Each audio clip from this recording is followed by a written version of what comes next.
Let's read from the book of knowledge, my friend. From Matthew 7:1. Do not judge, or you too will be judged. For in the same way as you judge others, you will be judged. And with the measure you use, it will be measured to you. Why do you look at the speck of sawdust in your brother's eye, and pay no attention to the plank in your own eye? How can you say that to your brother, let me take the speck out of your eye, when all the time there is a plank in your own eye? You hypocrite! First take the plank out of your own eye, and then you will see clearly to remove the speck from your brother's eye. Wow, interesting words today, my friends. You see this channel here, if it's your first time to click, you are a lucky soul, my friend. Because on this day, we leave everything we do here on the hands of God. Because we have realized ourselves we can't do anything to help us. Hit the like button, watch till the end, and if you are wondering what is the aim of this channel, watch the previous video, we explained it all. Good vibes all the way, my friends. Good vibes. Okay, no need to get too emotionally invested. You're starting to sound like that lady who tried to sue me just because I presented this theory that perhaps J.R.R. Tolkien wrote The Lord of the Rings based off of this map, and that this section here was actually Middle Earth, and the battle for the Lord of the Rings was actually referring to the ice walls, which are rings that surround all of these different continents.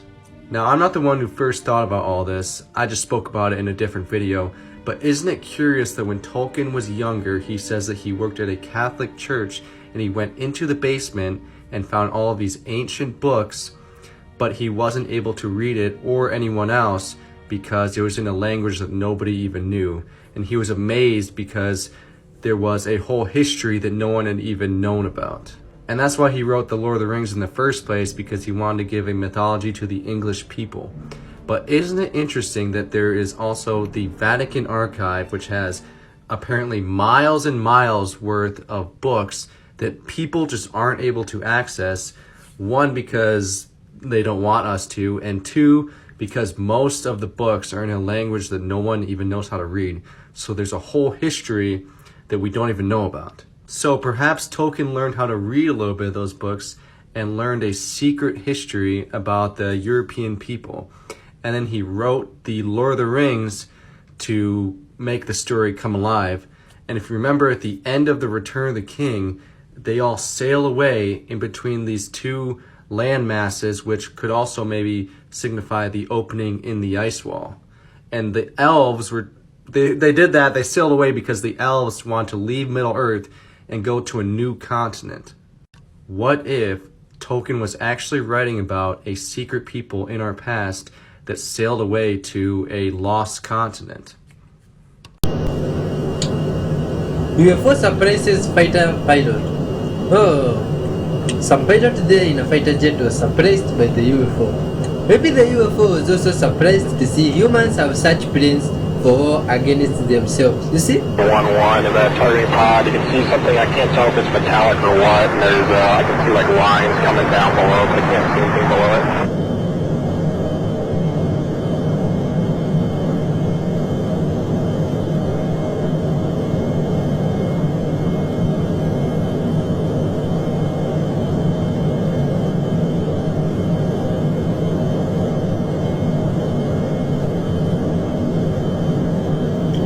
Both of these flying objects are surprising. I don't know, size of like a four-wheeler or something.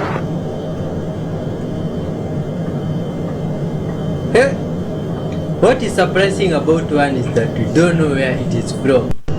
What is surprising about the other one, it is that it was made by humans to help in war against fellow humans. See, that's quite not okay. Good people of Earth, you see? Why would people not place to fight others? Pod. You can see something. I can't tell if it's metallic or what. And there's, I can see like lines coming down below, but I can't see anything below it.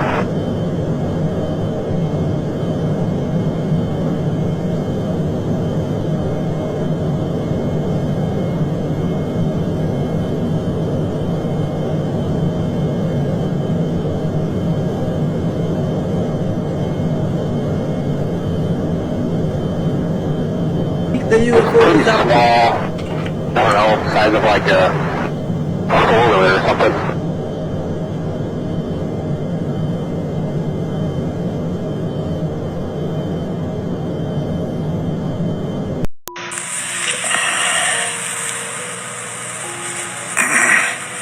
That's the cutting. And then I would do the same.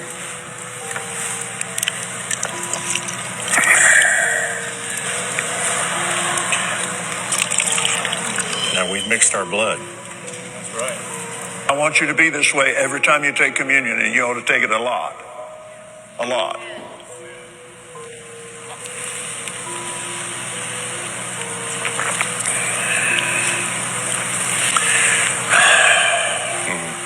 Yes, sir. Now his blood is in my body. Yes, sir. It's in there. His blood is mixed with mine. Guys, I want to say this before people start thinking Christians are crazy. When Jesus said in John 6:54, "Whoever eats my flesh and drinks my blood has eternal life," he wasn't talking about real, actual blood. So do not go out there using things to hurt yourself to drink yourself. The Lord was talking about the new wine. The Lord was talking about the revelation. The Lord was talking about his DNA being engrafted into you through his word. That's why when you go a little more forward, he talks about eating the bread of life. The bread of life is him. The bread of life is the word, because the word is him. So the more you dive into the revelation, the more you are engrafting the word, the more you are eating the bread of life, or the more you are eating the flesh, or the more you are engrafting the DNA, or the more you are drinking the... Amen. The missing Malaysian flight MH370. Shit. Okay? Yes. This flight goes missing. First off, what the hell does that mean? You're in the sky. They literally said that. It didn't crash. It wasn't found. Like, Yeah. it literally went missing. Where'd you go? Like, you have whole towers of communications, sonar, Every flight is tracked you to cannot, the T. a big-ass plane just can't, like, disappear. So, just know that. Now we're going to dive into it. Do you know anything to do with the name, if I say Diego Garcia? No. Who do you think that is? Was he the pilot? Take a random guess. Was he the pilot? It's not a person. Oh, shit. It is a secret island in the ocean, middle of the ocean. It's called Diego Garcia. Okay. Okay? That's why I said mine has to do with it. Diego Garcia is a top secret U.S. military island. It's a real thing. You can look it up. Top secret U.S. military island in the middle of the Indian Ocean. Told Nowhere you. near us. Told you. It's over by India. Yeah. Completely ran by the United States. Like, it's our island all the way over there. What's They going on? don't even want it by us. What's going on in that island? Okay? Physical reality doesn't exist outside you. It exists within you. It's a concept. It's a projection. It's a dream. There's nothing out here. Nothing. There actually is nothing at all. There is no outside, in a sense. It's not when I say there's nothing out here that there is still an out here with nothing in it. There is no out here for anything to be in. There is no out here for nothing to not be in. There is no out there. Out there. So, From within, so without. it's just a reflection. Again, you know that when you look at your reflection in a mirror, you're not really over there. It's just a reflection. This is the U3 here at the back of the old house. That whole old house was a huge big house when I was growing up. It extended out to there. All right, you can see where it was. Yes, the walls. but we had two big elm trees in it, and in the 1980s, they got the Dutch elm trees, fell down and took the big chimneys with them and the big stack. Jesus. But yeah, I suppose we're lucky to have that bit of it, and hopefully I'll be able to get to do it up, you know. Yeah, yeah. But this is your U3 here. This tree, I suppose, is 700-800 years old. You see where it grew out into the wall. Oh, yes. Where it grew out into the wall, as they brought it down as a sapling. Yeah, yeah. Dabbit brought it down when he was here. My cattle grazes in under it. You see the cow dungs there under it. They eat the fresh shoots of it. You can see them being packed. You can see them being packed. And it's a great blessed tree to have in your land. Yeah. We always take a little bit of it and put it in our pocket as a fight against cancer. So we do. It's an old tradition that was in this farm. Run out in the middle of the farm here, and No malice with it, none of it. It's a blessed tree. Yeah. The monks blessed it coming down. Everlasting life. Everlasting life, the tree of life, the tree of Ireland. The yew tree is the tree of Ireland, not the oak. Mayo is called the plain of the yew. I'm afraid that's all I have to show you. You've shown me loads. I know you can go and play your drum in peace and please the fairies with your drumming and your poetry. That's the plan. Because nothing more the fairies likes than music and merriment and happiness. Yeah, festivities. Festivities of greatness and happiness. And that's what we're lacking in these days. And that's what we need, more of that. And you will be going up there now and I'll leave you and I'll go do another few jobs. You'll be able to find your own way home. Sounds good, yeah. Sounds good. Thanks very much. So the significance of that is that yew trees are poisonous to cattle, and here you have clear evidence of his cows eating the yew tree and they don't die, they're still alive. So if you don't believe in magic in our land and the fact that if you have reverence and respect for the land that you'll be protected, well, there's a bit of hardcore evidence for you. When you add a pan to a heat source and drop water on it, you expect the water droplets to vaporize right away. But if the temperature is over 193 degrees Celsius, something interesting happens. The water droplets skitter across the surface like an air hockey puck. What's happening is called the Leidenfrost effect. A thin layer, and by thin I mean 0.2 of a millimeter, layer of gas forms underneath the droplets, allowing them to move across the surface without boiling away. It's really pretty cool.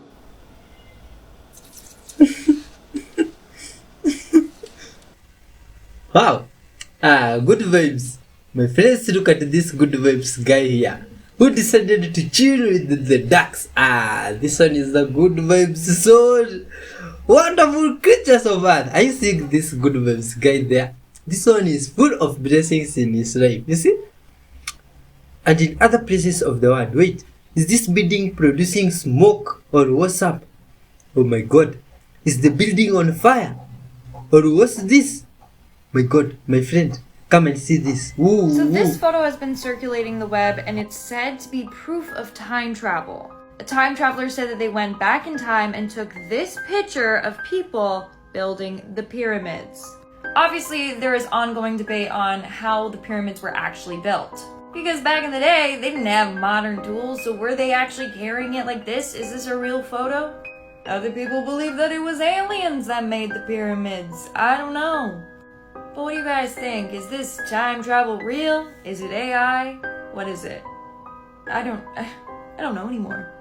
Honestly, even if this was real proof of time travel with AI, like, are you kidding?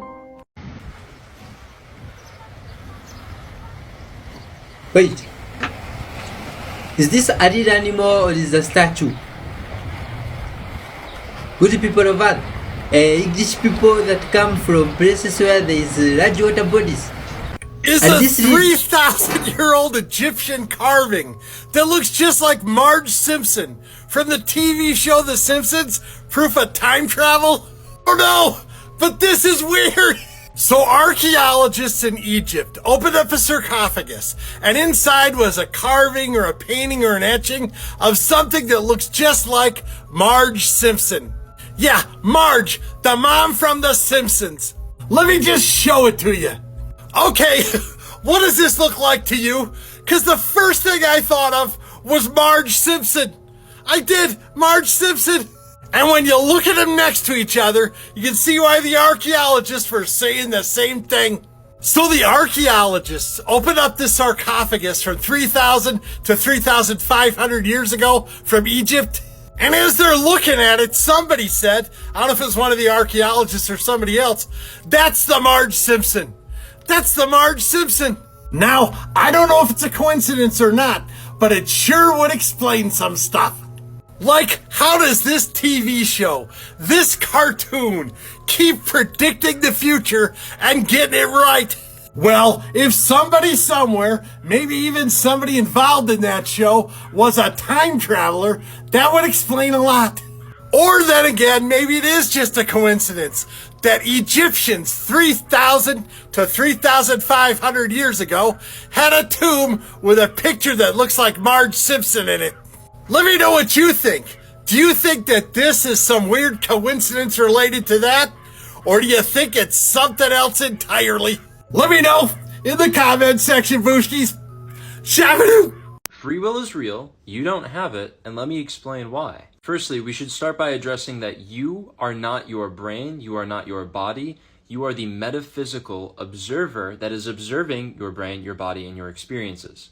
You are simply your consciousness, right? And this is the part of us that is inherently free. This is the part of us that has the ability to override our body, our mind, whatever we're feeling, and make conscious choices, right? But that is not the only factor in this equation. We also have an ego, a sense of self, a sense of importance. And that ego, that importance, then gives rise to our emotions and feelings, which then give rise to our thoughts. And our ego is what prevents us from being free. It is the deterministic part of us, which makes sense because the ego is the factor that makes us dependent on the external world. Our sense of importance and value that we gain from the ego is projected into the world, right? You don't care if just a normal everyday cup drops in the store and shatters, but if it's your favorite cup, then you do care, right? Because you've projected your sense of importance and sense of self into that cup. And you do this with everything. You have hundreds of thousands of these ego attachments sprawling out into the world. You think that cars are important. You think that your family is important. You think all sorts of things. And you think that they are objectively important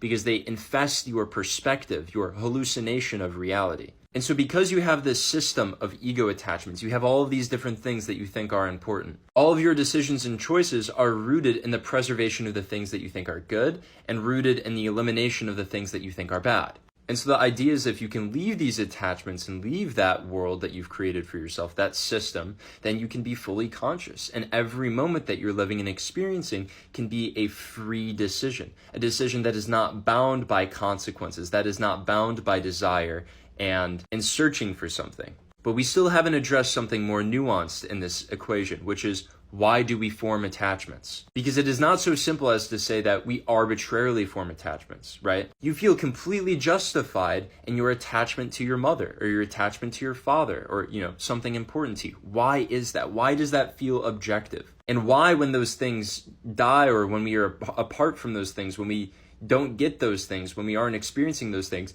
do we feel bad? Well, it's because we want the experience of happiness. We want the experience of being content.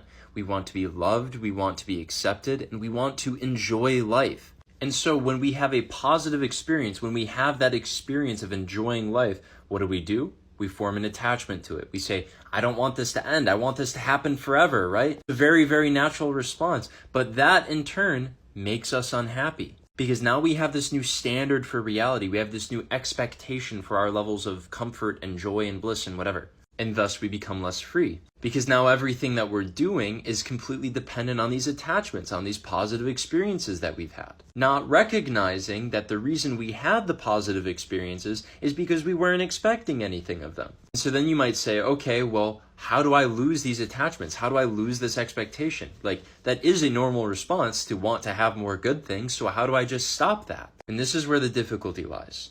You have to love yourself. And I don't mean that figuratively or metaphorically. I mean that literally.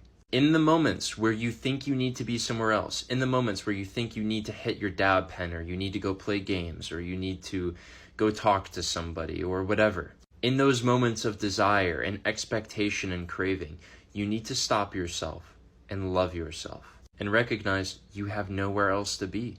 That the whole point of this entire thing, this entire existence, is just to experience. And every time you think you need something external of you, you are running from that experience. And of course, at the same time, you're chasing an experience that was created in the absence of wanting it. So you'll never satisfy it the way that you did that first time. Which is why it's such a common shared experience among humans that the first time you do anything is always the best. Because you're exploring reality, right? You're exploring experience.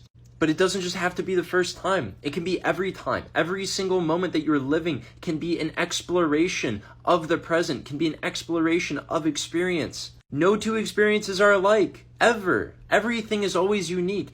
There are 2 gazillion flavors of ice cream, and they all taste amazing, and they're all different. Completely unique and different. Is that not amazing? The moment you favor one over the other is the moment you stop experiencing all the other ones. So love yourself, be free, be happy. There's nothing holding you back. You have everything that you need. You have everything that you want. All it takes is letting go. All it takes is a radical leap of acceptance for yourself and for everything else. I love you. I hope you're having a great day. Stay curious. The QRT came in. Well, the driver of the QRT then decided to ram the creature. Yes. Or the humanoid. Similar to that one, exactly like that one, or different? No, exactly like that one. Okay. The exact same. Fired his... Again, right. In fact, he used up his entire 20-round magazine. They had 2 magazines, which is like the clip goes into the weapon, 20 rounds in each magazine, and that's all the load that they carry out there. He fired one complete magazine. 20 rounds. 223. 223 caliber. Never affected it. But they still have now one inside. When the third one went out of the weapons storage unit, and it was spinning, and it went through the fence, did it physically, did the fence get damaged, or did it bleed through like the other one? It was as if it dematerialized and rematerialized. Okay. Right. It didn't, the fences were never damaged. And there were a lot of pictures taken later about regarding this. There's no damage to the fence. And there was an alarm system, an underground alarm system, a very sophisticated, they call it made for miles. Anything that touches the ground or goes over that alarm should have activated. The only thing that activated was the alarm on the bunker. The alarm on the bunker did activate, but that was after the thing opened. Right, already went through. And so, but there was no damage to the fence. That third one went back to the UFO. Now we have the one still inside the area. So now they're trying to get rope above the rank of major. So the major was there orchestrating everything. It was out of his control at this point, and now he's trying to get permission for what? He's trying to get an answer to what to do with this humanoid that we have here, and probably, as he says later, an alien from another planet, and that's his words. And so the commander, a lieutenant colonel, he's a commander of the 42nd Security Police Squadron, and that's a security police squadron that's protecting this alert area in the WSA area. He eventually comes out with the wing commander. Wow. And now the wing commander is a 1-star general. Right. And now they're trying to figure out what to do. So they initiated what they call from a helping hand, which is an incident involving a nuclear weapon, to a covered wagon, which is another higher incident involving a nuclear weapon, to higher headquarters. So it went to SAC headquarters, which is at that time an Offutt Air Force Base in Nebraska. And they said, anything you can imagine to do to detain that thing and hold that until we can get the right force there. Now, unbeknownst to that team there, we did have something, and that was part of the SDART, the Special Down Aircraft Recovery Team, because they were trained in recovering not just the craft, but the occupants of the craft.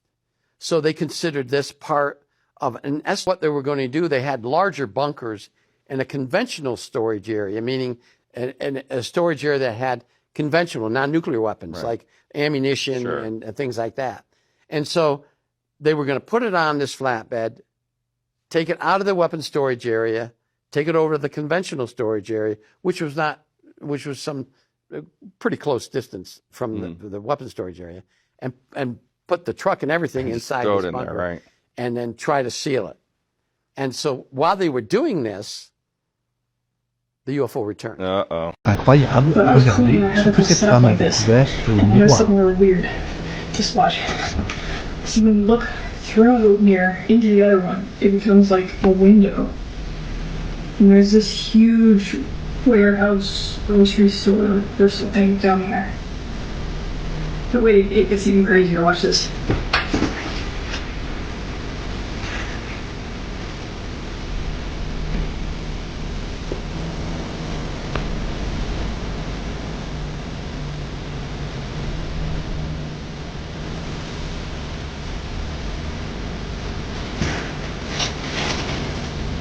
The truth.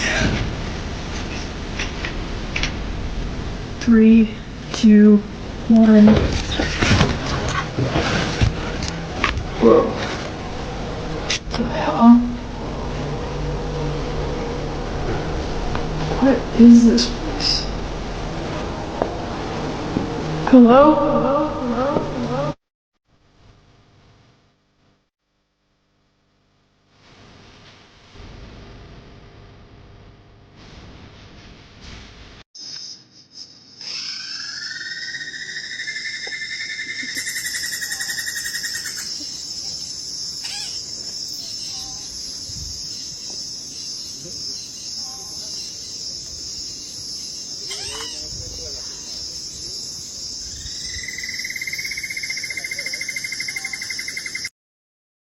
My God, wonderful creatures of earth. Thank you very much for watching. What is this we are seeing here? A simulation of the sun or what's up? Crazy stuff. Yo, wait, how is the sun on the mountains? Oh my God.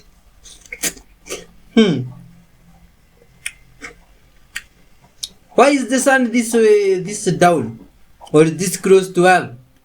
Or this is man-made sun. Let me take off my glasses. What is this? Oh my God. At night, there is sun. Hey, things are changing. Isn't the moon the one supposed to appear at night? But now in this place here, where I don't know where it is, but it's in another place of the world.